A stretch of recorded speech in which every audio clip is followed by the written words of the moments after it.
Welcome to Whispering Loudly, the award-winning Workshop Whisperer podcast, as featured by Apple, with Rachael Evans, the #1 automotive business coach in the aftermarket, thanks to titanium sponsor Mechanic Desk and gold sponsor Podium.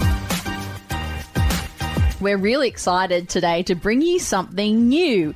It's JFDI, a coaching masterclass for the brave. So you can enjoy Rachael's tips and strategies from the comfort of your lounge room and hear about mistakes that other people are making in the biz. Rachael, many of the auto repair shop owners we discuss seem like they go around in circles. Is that because they have no plan? Yes, Mel. A lot of the time, they absolutely have no plan. And of the thousands of technician owners of workshops that we speak to, it really does seem to be a feature that they don't create the time to make a business plan for their business. And even those that do create a plan, maybe back in the start, they do it once, they look at it, they pat themselves on the back and think that's a great plan. The plan sits on their desk, maybe in prime position for about a week. Then it gets some stuff put on top of it. Then it gets shuffled to another part of the desk. Then it goes in the drawer. And then that effectively is the death of that plan. Don't feel bad if you're out there and you've done that, because I know heaps of people in business and I'm sure they've done exactly the same thing. So how do we prevent getting in this spot of bother, Rachael? Well, one of the features of our high-level accountability and coaching program, the Engine Room, is that we are redrawing our plans every 90 days. And while you can implement that into your business of your own accord, of course, the thing to really get set in your mind is that you need to create both the time and the space to plan. So many shop owners will neglect to do that because they tell themselves the story that they are so busy, how could they possibly get that time set aside? Right. So even when they get to the weekend, they think, and, understandably feel exhausted, and they don't want to sit down, over 2 or 3 hours and nut out a plan. So what you need to do is you actually need to build it into your workday, make it an appointment in your calendar that you are having a half day, and either yourself and your business partner are going to start the planning process. So the first thing is making an appointment, create the time and the space, and then set some positive intention around it. So this is not a chore. Planning is great fun if you do it correctly. Okay, cool. So how do we make it fun, apart from beer and a schnitzel?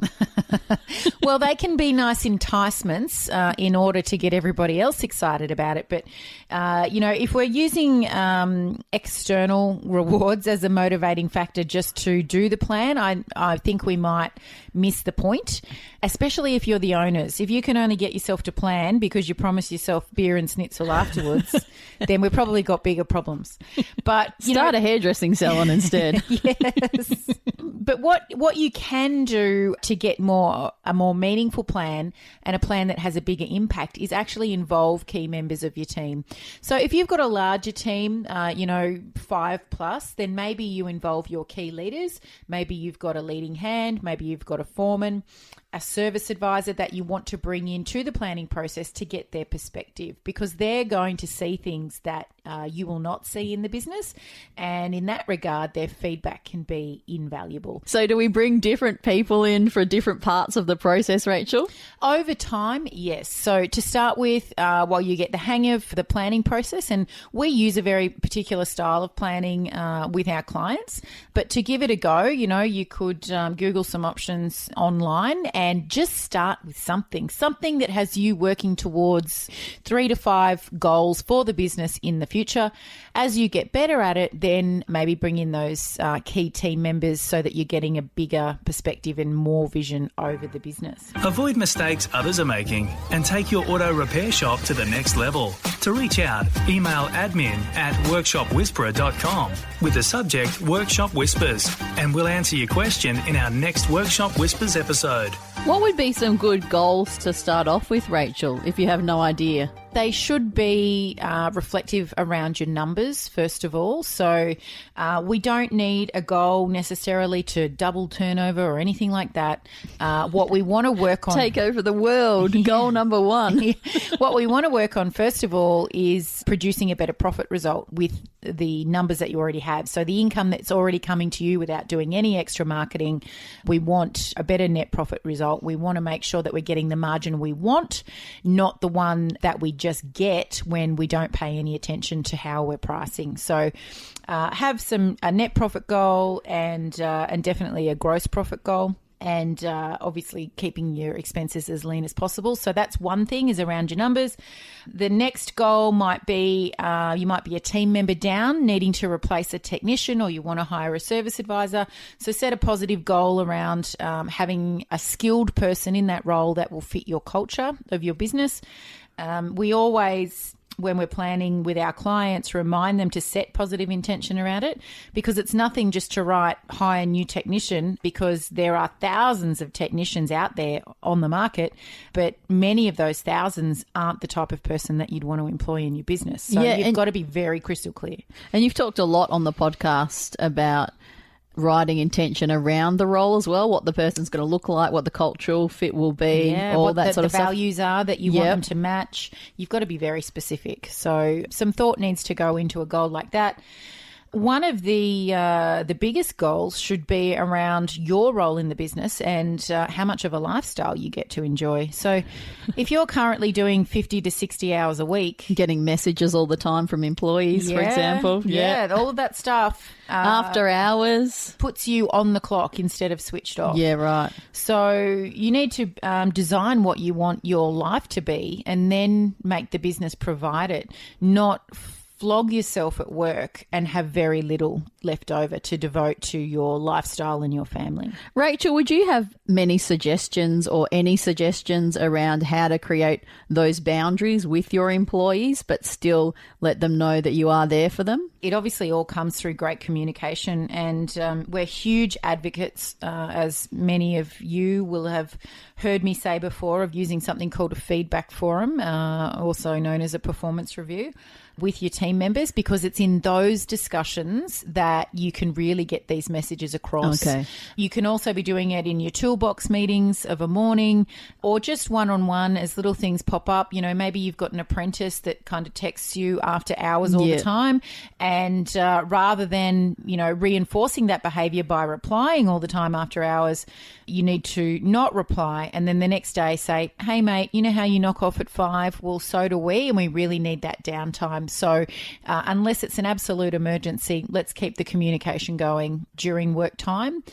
Same on the weekends, you know, and sometimes we have to even at the Workshop Whisperer just gently nudge our clients sort of back inside reasonable hours. Otherwise, we'll be on 7 days a week, because we could coach 7 days a week, but we can't because we need a downtime. And that's the same for the shop owner as well. Yeah, and most of us have families and all sorts of, you know, other passions and things. And if you don't keep a balanced life, it can lead to problems for your business too, can't it? Yeah, definitely. Burnout's a very real thing for many shop owners. Really, is it? Oh, absolutely. When you think of the hours that the guys will put in, especially because if they're a technician or two down, they'll normally jump back on the tools full time. They're the ones who are the A-Tech, as we call it. They're got the biggest skill set and the biggest range of experience. And if there's work there and it's got to get out, they're the ones to stay there and do it. So you can only do those kind of 50 to 60 hour weeks for so long, as well as manage the stress of the operating side of the business, so all the financials and things like that. So no, I've spoken to many guys and sometimes their wives as well who are at burnout.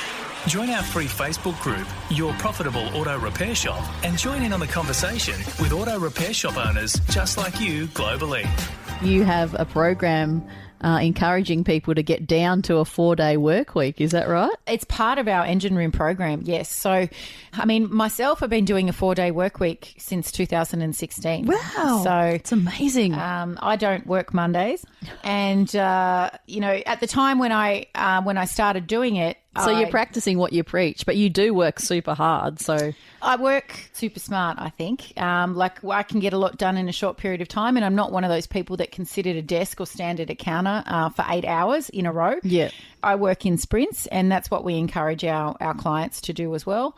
So we've helped that many clients now transition to a lifestyle business that we've actually, trademarked the term the 4-day work week by Workshop Whisperer, because what we're able to help them with in that regard has become a system like many of our other systems, like our financial system that we use as well.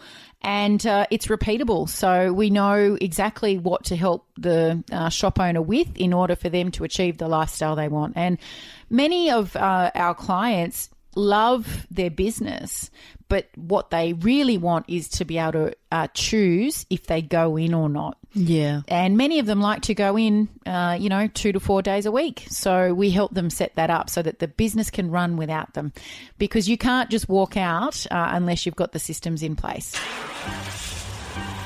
Take a smoko and review us on your Apple Podcast app or wherever you listen. Thank you so much for your coaching masterclass today. And for anyone listening, we have a copy of Rachel's book to give away. If you're fast enough, they might go quickly, but do your best. It's called Turbocharged: How to Take Your Auto Repair Business from Survival to Success. Now, all you need to do is rate and review the podcast wherever you listen, and then send us a DM on Instagram or message us on Facebook to tell us you've done so, and share us to your stories if you're feeling extra loving.